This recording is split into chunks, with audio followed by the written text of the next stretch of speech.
नमस्कार दोस्तों, स्वागत है आपका हमारे इस डिजिटल प्लेटफॉर्म पर। और जिस प्रकार हम एनसीईआरटी साइंस लेके चले थे उसको आगे बढ़ाते हुए आज जो क्लास 7 है उसके हमने 5 नंबर क्लास लेके आए हूँ मैं। और 6 क्लास के मैंने एमसीक्यू करवा दिए हैं अभी टोटल के टोटल। आप बैक जाके प्लेलिस्ट में जाके चेक कर सकते हैं।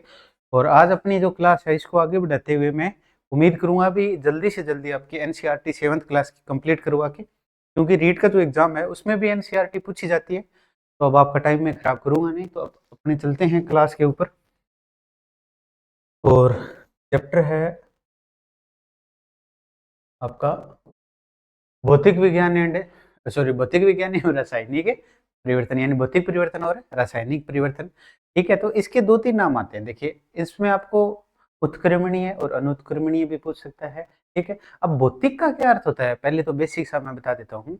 भौतिक होता है भाई अपने जो सामने होता है, अपने जो सारी चीजें सामने है वो क्या है, भौतिक है। ठीक है, अब भौतिक के अंदर कोई परिवर्तन होता है और उसको हम वापिस उसी अवस्था में ले आए। ठीक है, जैसे मैंने ये मान लीजिए एक है, इसको खोल दिया और इसको वापस जड़ दिया। ठीक है, ये भौतिक हुआ। अगर मैं इसको जला दूं, इसको तोड़ के दो टुकड़े तोड़ के टुकड़े करें तो फिर भी चिप जाएगा ये। अगर मैं इसको जला दूं तो इसकी ये सारा का सारा मतलब हम वापस इसको नहीं लेके आ सकते। ये होता है आपका रासायनिक परिवर्तन। आप एक ही बात समझ लीजिए, जो भौतिक परिवर्तन होता है बेसिकली बता देता हूँ कि वो अपनी अवस्था में वापिस आ जाता है। जैसे मतलब आपने पानी लिया, पानी को आपने ठंडा किया तो बर्फ बन गई, वापिस गर्म किया तो पानी बन गया। ठीक है, पर अगर आपने कोई लकड़ी ली, लकड़ी को जला दिया तो उसकी राख बन गई, तो राख से लकड़ी नहीं बनेगी। अगर वापिस वो चीजें हमें न मिले तो वो किसके अंतर्गत आती है, वो आती है आपकी रासायनिक परिवर्तन के अंतर्गत। ठीक है, और वापिस जो बदल जाती है वो क्या होती है, भौतिक परिवर्तन। हम अपने आसपास से बहुत से परिवर्तन दिखाई देते हैं, परंतु व्यापक रूप से ये परिवर्तन 2 प्रकार के होते हैं। जो भी परिवर्तन होते हैं इनको मुख्य 2 भागों में बांटा जाता है। एक होता है आपका भौतिक परिवर्तन और एक आपका होता है रासायनिक परिवर्तन। ठीक है, अब भौतिक परिवर्तन क्या होता है कि भौतिक परिवर्तन में किसी पदार्थ के भौतिक गुणों में क्या होता है, परिवर्तन होता है। यानी भौतिक गुणों में जो परिवर्तन होता है। और इसमें आपको एक चीज याद रखना है, ये भौतिक गुण कौन कौन से होते हैं, आकार हो गया, माप यानी साइज हो गया, रंग हो गया और अवस्था हो गया। ठीक है, रंग और अवस्था। अब रंग भी चेंज होता है ना। ठीक है, कि कुछ वस्तुएं हैं जिनको धूप में हम बाहर रख देते हैं तो वो लाल हो जाती है, या हम ये मान लीजिए भी कोई भी धातु की चीज है उसको आग में रख दिया तो वो लाल होगी, और वापस हम उसको ठंडा करते हैं तो वापस अपने मूल अवस्था में आ जाती है। ये रंग का हो गया। ठीक है, अब थे कठी रंग है नहीं बिया उतारेडो ना मान लियो कोई चीज को, ये कपड़ो है बिन अगर आप बारह सुखा दियो वो ग्रीन कलर को, मतलब ये रेड कलर की धूप का मां सुखावांगा तो वो धूप का मां उड़ जाएगा। उड़ जाओ तो भौतिक परिवर्तन हो रही हो, रासायनिक परिवर्तन है। क्योंकि वापिस अगर आप इन धूप के मार रखांगा तो बात सो लाल रंग या शर्ट को नहीं होगी। ठीक है, ध्यान रखना। भौतिक परिवर्तन सामान्यतः उत्क्रमणीय होते हैं, ये ध्यान रखना आपको। एक होता है उत्क्रमणीय और दूसरा होता है अनुत्क्रमणीय। अनुत्क्रमणीय क्या होता है कि वापिस ना हो, और उत्क्रमणीय हो वो क्या हो, सर्किल मतलब बार बार होने वाला परिवर्तन। ठीक है, उसके बाद रासायनिक परिवर्तन, जैसे एक अवस्था से किसी, इसमें क्या होता है याद रखना है, भौतिक परिवर्तन में कोई वस्तु का भाग बनता है छोटा। भौतिक परिवर्तन में क्या है, कोई वस्तु का भाग बनता है, जबकि रासायनिक परिवर्तन से क्या है, कोई नए पदार्थ का निर्माण होता है। रासायनिक परिवर्तन से क्या होता है कि कोई नए पदार्थ का निर्माण होता है, ये ध्यान रखें आप। ठीक है, और इसमें आप में आ गया कि कोयला, लकड़ी, पत्तियों का जलना। ठीक है, पत्तियों का जलना हो गया, ये रासायनिक परिवर्तन है। वास्तव में किसी पदार्थ का जलना एक रासायनिक परिवर्तन है, मतलब कोई भी पदार्थ जलता है, ठीक है, तो वो क्या होता है, आपका रासायनिक परिवर्तन होता है। ठीक है, और याद रखना जलने के साथ क्या होती है, उष्मा का उत्पादन होता है। उस और ये भी रासायनिक अभिक्रिया के अंदर 9th क्लास के अंदर पढ़ेंगे हम कि रासायनिक अभिक्रिया 2 प्रकार की होती है, एक उष्मा क्षेपी होगी और एक उष्मा शोषी होगी। ठीक है, तो ये जो है ये उष्मा क्षेपी अभिक्रिया है। जलना क्या है आपकी, उष्मा क्षेपी अभिक्रिया है। ठीक है, इसमें क्या है, उष्मा का क्या है, उत्पादन होता है, और जो उष्मा का अवशोषण होता है वो उष्मा शोषी होता है। ठीक है, और इसके बाद अगर बात करें हम, तो कुछ पदार्थ क्रिस्टलीय प्रक्रिया द्वारा विलयनों से शुद्ध अवस्था में प्राप्त किया जा सकता है। अब बहुत सारों के दिमाग में आ रहा होगा भी क्रिस्टलीय क्या होता है। क्रिस्टलीय ये होता है कि एक निश्चित संरचना होती है ना, कोई भी एक निश्चित संरचना होती है वो क्या होती है, आपकी क्रिस्टलीय होती है। ठीक है, जैसे मान लो हीरा हो गया, और ये क्या है, क्रिस्टलीय, क्योंकि इनको तोड़ने के बाद एक कोण बनता है। तोड़ने के बाद क्या है, एक कोण बनता है, ठीक है। जहां पे कोण बने, आपने देसी भाषा में बोला तो कोई पदार्थ ने अपन थोड़ा बट्टू अपन एक कूट बनेड़ी दिखाई दे, बाकी वे क्रिस्टलीय संरचना, वो क्या होती है आपकी क्रिस्टलीय संरचना, ठीक है। रासायनिक पदार्थ में पदार्थ के भौतिक गुणों के साथ साथ रासायनिक गुणों में भी परिवर्तन होता है, ये ध्यान रखें। मान लीजिए अगर इसका ग्राफ बनाए, ठीक है, अगर इसका ग्राफ बनाए तो क्या है, जितने भी रासायनिक परिवर्तन होते हैं वो भौतिक परिवर्तन तो होते ही होते हैं। जितने रासायनिक परिवर्तन होते हैं वो याद रखना, वो भौतिक परिवर्तन तो होते ही होते हैं। इसलिए मतलब इस प्रकार का जो विचार है ना, जो यूपीएससी का अगर आप तैयारी करोगे तो वहां पे मिलान वाले क्वेश्चन आते हैं, वहां पे आपको देखने को मिलेगा। बेसिक तो अपने यही पूछते हैं भी भौतिक, इनमें से भौतिक परिवर्तन कौन सा है, रासायनिक परिवर्तन कौन सा है, उदाहरण देते हैं। एलडीसी के अंदर ये टॉपिक है, वो मोस्ट इंपोर्टेंट था, आपको पता है तो, ठीक है। और ये उदाहरण है दूध से दही, मतलब वापिस हम दूध नया बना सके, कोई भी चीज है वो नया बना सके, वो क्या होता है आपका रासायनिक होता है, जिसको अनुत्क्रमणीय परिवर्तन भी बोलते हैं। भौतिक परिवर्तन उत्क्रमणीय होता है, जबकि रासायनिक परिवर्तन होता है वो क्या होता है आपका अनुत्क्रमणीय होता है। और सबसे ज्यादा ये क्वेश्चन पूछा जाता है कि जो जंग लगती है उसके लिए आवश्यक क्या क्या चीजें आवश्यक है।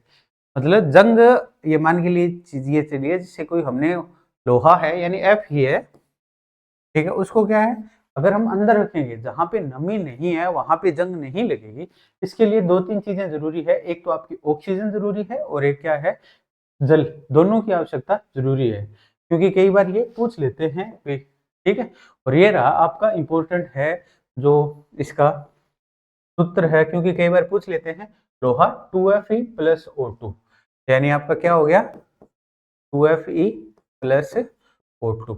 इससे आपकी जंग लगा लोहा है वो मिलेगा Fe2O2 प्लस H2, यानी हाइड्रोजन प्लस क्या है आपका H2, ठीक है। ये ध्यान रखना है आपको, क्योंकि यहाँ पे दिया हुआ नहीं था, मैंने लिख दिया है, ठीक है। ध्यान रखना है, ये लोहे का बहुत बार पूछा जाता है, मतलब वो इतनी बार पूछा गया कि आप सोच भी नहीं सकते, ठीक है। जंग को ग्रीस तथा पेंट लगाकर रोका जा सकता है, ठीक है। और लोहे के ऊपर क्या है जिंक की क्या है एक परत चढ़ाते हैं, ये क्वेश्चन बहुत बार आया हुआ है, और इसको गैल्वेनाइजेशन बोलते हैं, यानी यसद लेपन ये कहलाता है। और इस विधि से क्या है आपको क्या है जंग से क्या है छुटकारा मिलता है। ध्यान रखिए कि जहां पे कोई भी लोहे का पदार्थ है उसके ऊपर हम कुछ ऐसी कवर बना दें या उसको अंदर रख दें जहां पे ना तो क्या है आपका क्या है ऑक्सीजन पहुंचे और ना ही जल पहुंचे, लोहा तो है ही, ऑक्सीजन और जल ना पहुंचेगा तो वो क्या है उसके ऊपर जंग नहीं लगेगी। ये बहुत बार क्वेश्चन पूछते हैं कि जंग को कैसे कम किया जाता है, तो जंग को पेंट के द्वारा भी किया जा सकता है, ग्रीज या ग्रीस के द्वारा भी किया जा सकता है, ठीक है। और उसको क्या है मतलब हवा से बचा के या O2 से बचा के और जल से बचा के भी क्या है ये कम किया जा सकता है, ठीक है। नेक्स्ट आता है आपका क्रिस्टलीकरण भौतिक परिवर्तन का उदाहरण है। क्रिस्टलीकरण मैंने आपको बता दिया कि कोई भी पदार्थ है, जब आपका पदार्थ टूटता है, ठीक है, तो वो एक निश्चित संरचना में टूटता है, तो वो क्या कहलाता है क्रिस्टलीय कहलाता है। वो क्या कहलाएगा आपका क्रिस्टलीय कहलाएगा। और जो भी साथी आज पहली बार नए जुड़े हैं वो चैनल को सब्सक्राइब जरूर कर देना भी, क्योंकि कई बार ये होता है कि चैनल आप सब्सक्राइब करते नहीं हो फिर आपको पता ही नहीं चलता है।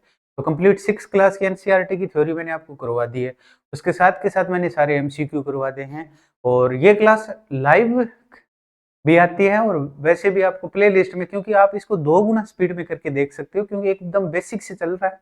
जैसे जैसे आगे बढ़ते जाएंगे वैसे वैसे आपको पता चलता जाएगा, ठीक है। तो ये आपका चैप्टर पूरा होता है। और अभी कुछ आपके कन्फ्यूजन है अभी कहाँ से हम लाइव करें कहाँ से क्या करें, तो इसके लिए मैं आपको बता देता हूँ। जैसे ये देखिए, आपको अगर नहीं चल रहा है पता, तो ये मान लीजिए मैंने ये अपना यूट्यूब खोल लिया, ठीक है, और यहाँ पे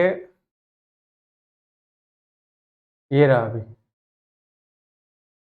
ये अपनी क्या है प्लेलिस्ट, ठीक है।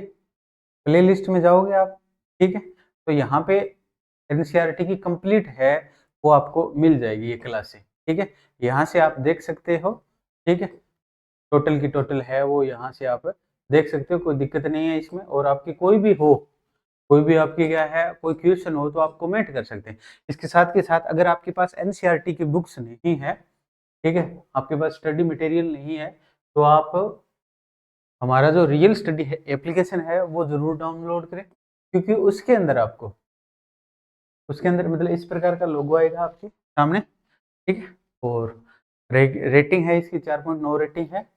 और यहाँ पे आप चलोगे ई बुक में जाओगे, ई बुक में जाते ही आपको क्या है एकदम फ्री के अंदर क्या है सारी एनसीईआरटी की बुक्स है, साइंस की हो मैथ की हो, सारी की सारी आपको एकदम फ्री के अंदर मिलने वाली है। तो उम्मीद है कि ये वीडियो आपको पसंद आई होगी। वीडियो को ज़्यादा से ज़्यादा शेयर करें, ठीक है, ताकि और लोगों को भी पता चल सके।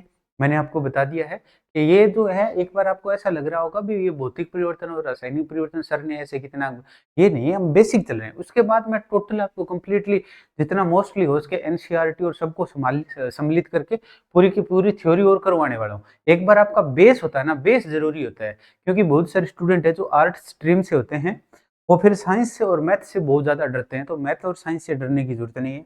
और ये मैथ और साइंस आपके ऐसे सब्जेक्ट हैं जो आपके ऑलवेज हमेशा काम आएंगे, ठीक है। तो बेसिक से एक बार मैं चैप्टर फिर रिवाइज कर लेता हूँ, ठीक है। रिवाइज करना ज़रूरी है, क्योंकि रिवाइज बार-बार अगर हम किसी चीज़ का अभ्यास करते हैं तो वो अपने कंठस्थ भी हो जाती है, ठीक है।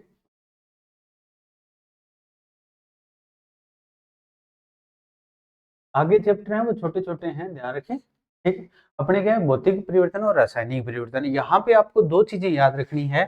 सबसे इम्पोर्टेंट चीज़ है वो कि उत्क्रमणीय भौतिक परिवर्तन को क्या बोलते हैं? उत्क्रमणीय परिवर्तन बोलते हैं। और रासायनिक परिवर्तन है उसको अनुत्क्रमणीय परिवर्तन बोलते हैं।